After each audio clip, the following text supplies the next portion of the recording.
كل النظريات اللي ناقشناها والاختلافات ما بينهم بتدينا مؤشر مهم. العلم بتاعنا لسه بدري عليه ومش كامل.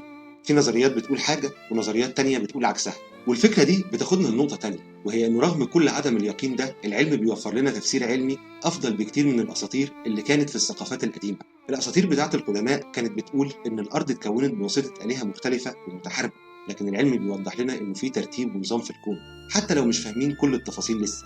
مثلا لما بنتكلم عن النظريات المختلفة لتكوين الأرض بنشوف إن كل التفسيرات علمية بترتب الأحداث بطريقة منطقية حتى لو مش متأكدين منها 100%. الطريقة المنطقية دي بتقول لنا إن البداية كانت مترتبة ومقصودة، وإنه صعب جدا كل الأحداث المتتالية دي تكون حصلت بالصدفة ومن غير قصد. النقطة الأخيرة اللي عايز أركز عليها هي إن العلم دايما في حالة تطور واستكشاف. النهاردة ممكن ما نكونش عارفين كل الإجابات، لكن بكرة ممكن نكتشف حاجة جديدة تغير كل اللي احنا كنا فاهمينه. دي كانت رحلتنا في الحلقة دي من تكون الأرض ولحد البلورات الزركونية القديمة.